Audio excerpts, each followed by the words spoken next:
শুধু তাই নয় বাবা, আমাদের শাস্ত্রে বলছে অষ্টমেধ সহস্রাণি রাষ্ট্রীয় শতানি চ তথা ইয়া ভাগবতং নাহন্তীয় সদস্যম।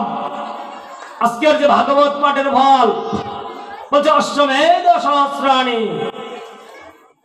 যে অশ্বমেধ যজ্ঞ করেছিলেন সগর রাজা, যে অশ্বমেধ যজ্ঞ করেছিলেন ভগবান রামচন্দ্র, এইরকম অশ্বমেধ যজ্ঞ যদি আপনি 1000 বার করেন, বলছে অশ্বমেধ সহস্রাণি রাষ্ট্রীয় শতানি চ, রাষ্ট্রীয় যজ্ঞ যদি আপনি 100 বার করেন, বলছে কোথায় ভাগবত নাহন্তীয় সদস্যম। আজকের যে ভাগবত পাঠের যে ফল, এই ফলটার 16 ভাগের 1 ভাগও ওগুলাতে নহে। অথচ একবার আমাদের অশ্বমেধ যজ্ঞ করার ক্ষমতা নেই। আমরা পারবো বাবা? ভগবান রামচন্দ্র অশ্বমেধ যজ্ঞ করেছিলেন। এই যজ্ঞের উদ্দেশ্যে যখন এটা অশ্ব মানে ঘোড়া, যজ্ঞের উদ্দেশ্যে যখন ঘোড়াটা ছাড়ে দেয়, যতক্ষণ পর্যন্ত এই ঘোড়াটা ঘুরে না আসে ততদিন পর্যন্ত এই যজ্ঞে ঘি আহুতি দিতেই হবে, যেন আগুনটা ওখান থেকে নির্বাপিত না হয়। এতে ওখানে 2 মণ ঘিও যেতে পারে, 4 মণ ঘিও যেতে পারে, আগুন নেওয়ানো যাবে না। কিন্তু যদি আবার ওই ঘোড়াটাকে কেউ আটকায়, তার সাথে দ্বন্দ্ব করে ঘোড়াটা আপনার নিয়ে আসতে হবে। ভগবান রামচন্দ্রের ঘোড়াটি আটকা ছিলেন কে বাবা? দেখেছেন না লীলাটা? তার পুত্র লব আর কুশ, তার সাথে দ্বন্দ্ব করে ঘোড়াটা নিয়ে আসতে হয়েছে। যেই যজ্ঞ আমরা একবার আমাদের করার ক্ষমতা নাই,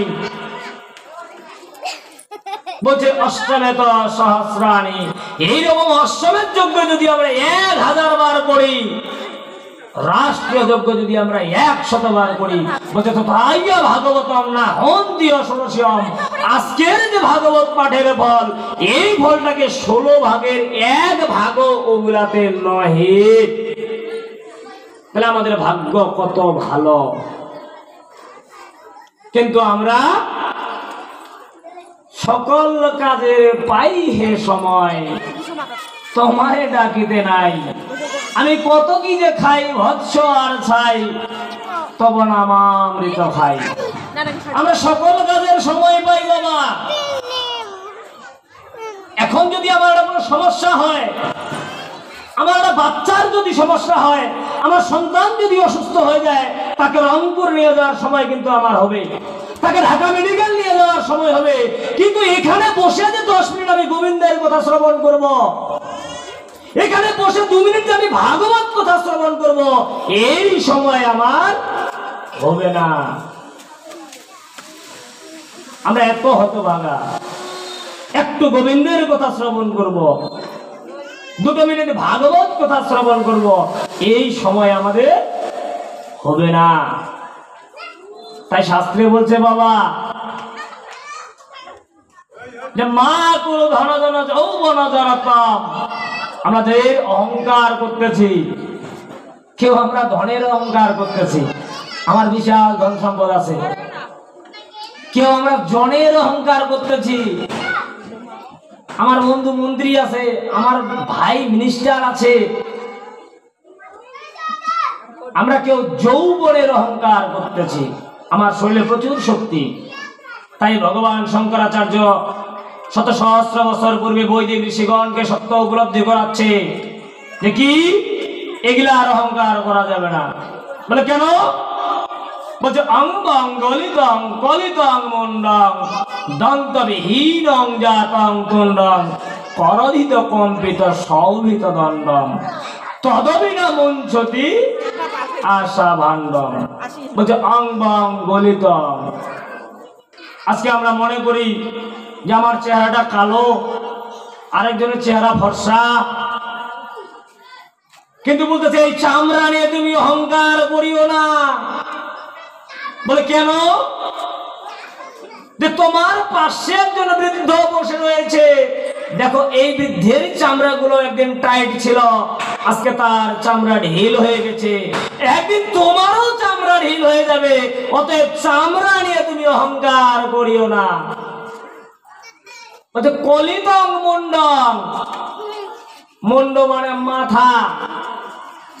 বলছে চুল নিয়ে তুমি অহংকার করিও না। বলে কেন? যে তোমার পাশে একজন বৃদ্ধ বাবা বসে রয়েছে, এই বৃদ্ধ বাবার চুলগুলো কিন্তু একদিন কালো ছিল, আজকে তার চুল সাদা হয়ে গেছে, একদিন তোমারও চুল সাদা হয়ে যাবে, অতএব চুল নিয়ে তুমি অহংকার করিও না। বলছে দন্তবিহীন, এই দাঁত নিয়ে অহংকার করা যাবে না। আমরা বেশিরভাগ বাবা মেয়ে দেখতে যাই, কনে দেখতে যাই, মেয়ের চুল দেখি, দাঁত দেখি, দেখি তো দেখি, সত্য না মিথ্যা? বলছে দাঁত নিয়ে অহংকার করা যাবে না। বলে কেন? বলছে দেখো তোমার পাশে একজন বৃদ্ধ বাবা বসে রয়েছে, এই বৃদ্ধ বাবার একদিন দাঁত ছিল, আজকে তার দাঁত নাই, একদিন তোমারও দাঁত থাকবে না, অতএব দাঁত নিয়ে তুমি অহংকার করিও না। এই জন্য বলছে অঙ্গলিতং কলিতং মুন্ডং দন্তবিহীনং জাতং তুণ্ডং করোধিত কম্পিত সৌভিত দণ্ডম। বলে আজকে তোমার শরীরে শক্তি আছে, তুমি দু চারজনকে ফেলে দিতে পারবে, এর বড়াই তুমি করিও না। বলে কেন? যে বৃদ্ধ বাবা বসে আছে, এই বৃদ্ধ বাবার শরীরেও একদিন তোমার থেকে বেশি শক্তি ছিল।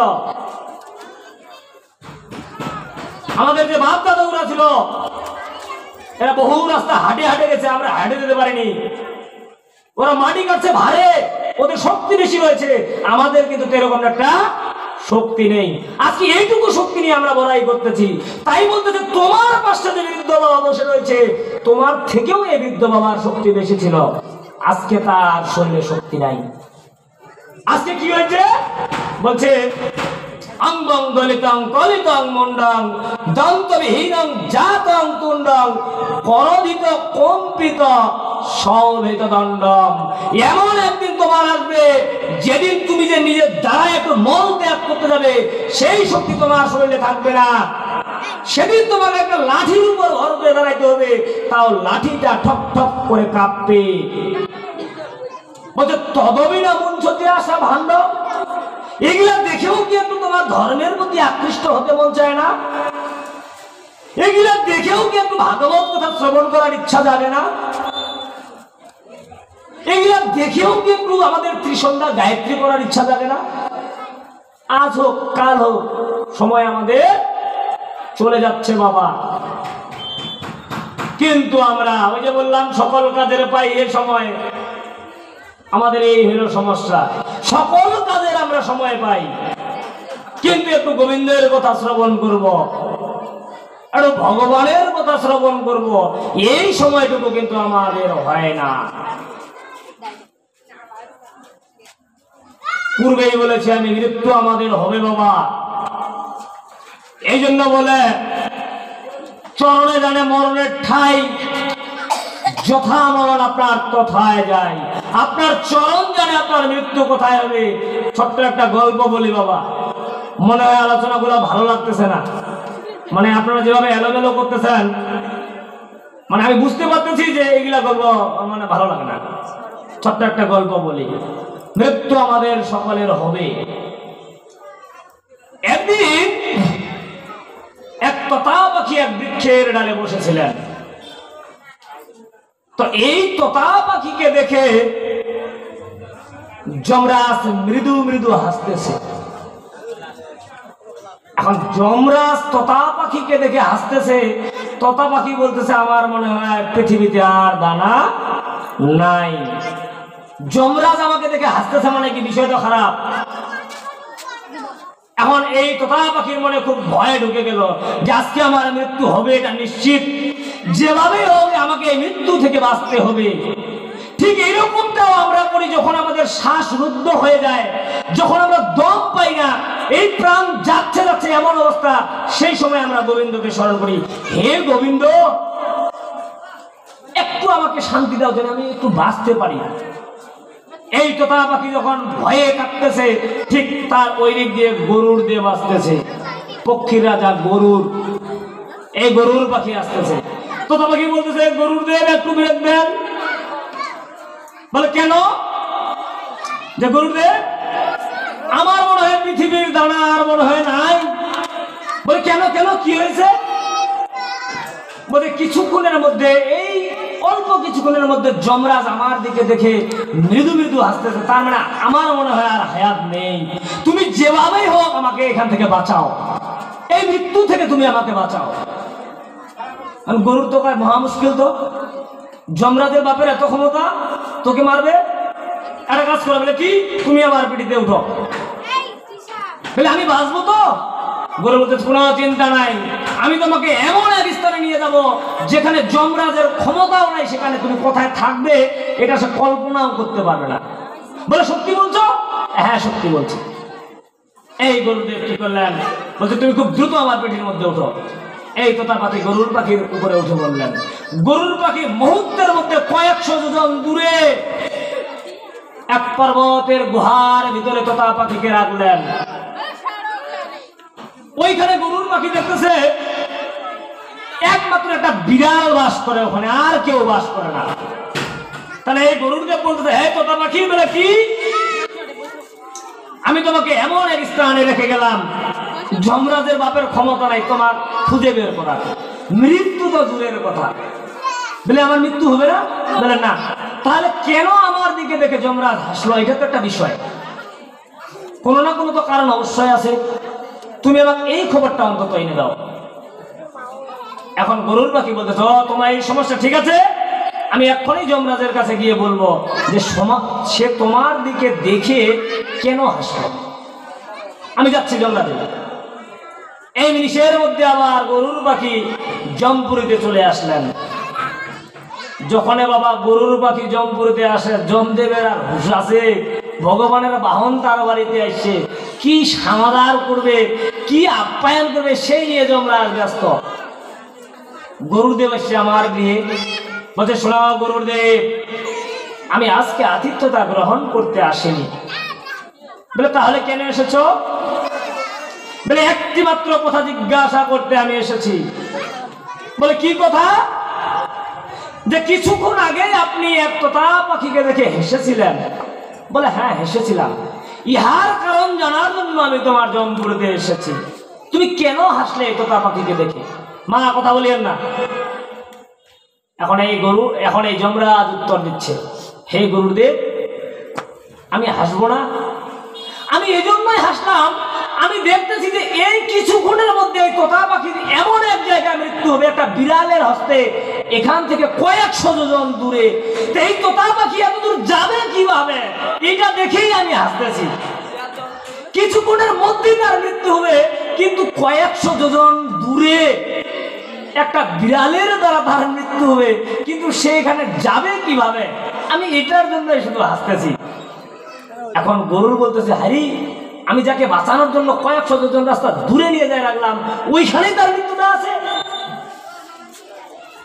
এখন যদি বাবা আমি যদি জানতে পারি যে আজকে আমার মৃত্যু হবে 5 মিনিট পরে, ধরেন যারা শ্রীলঙ্কায়, মানুষ হাসবে না? আমি কিভাবে 5 মিনিটে শ্রীলঙ্কা যাবো? এটা তো একটা বিষয়, আমার তো যাইতে হবে ওখানে নাকি। কিন্তু এই জন্য বলছে, চরণে জানে মরণের ঠাই, আপনার চরণেই বলে দিবে আপনার কোথায় মৃত্যু আছে। আপনার চরণ আপনাকে নিয়ে যাবে যেইখানে আপনার মৃত্যু আছে, এটা এইখানেই হোক আর এখান থেকে কয়েকশো জন রাস্তা দূরেই হোক। এই জন্য বাবা সাবধান, সময় কিন্তু রয় না বসে, চলছে যা তা অবিরল, যাহা করার তা এক্ষণে কর, ভবিষ্যে যদি চাস সুফল। যতটুকু করার এই সময় থাকতে আমাদের করতে হবে। আর যদি আমরা সময় থাকতে না করি তাহলে কি হবে জানেন বাবা? আমাদের মনুসংহিতা বইয়ের 4 অধ্যায়ের 239, 40, 41, 42 নম্বর শ্লোকে বলেছেন যে যখন আপনার মৃত্যু হবে, আজকে আপনার ধন সম্পদ আছে, কিন্তু যখন আপনার মৃত্যু হবে আপনার সঙ্গে কেউ যাবে না। বলে আপনার স্ত্রী, আপনার পুত্র, আপনার ছেলে, আপনার সন্তান কেউ আপনার সঙ্গে যাবে না। আপনার বন্ধু বান্ধব কেউ যাবে না। কে যাবে? যতটুকু আপনি ধর্ম করবেন ঠিক ততটুকুই যাবে। আর যতটুকু আপনি পাপ করবেন ঠিক ততটুকুই আপনার সঙ্গে যাবে। এই কথা বলেছিলেন নারদ, বলেছিলেন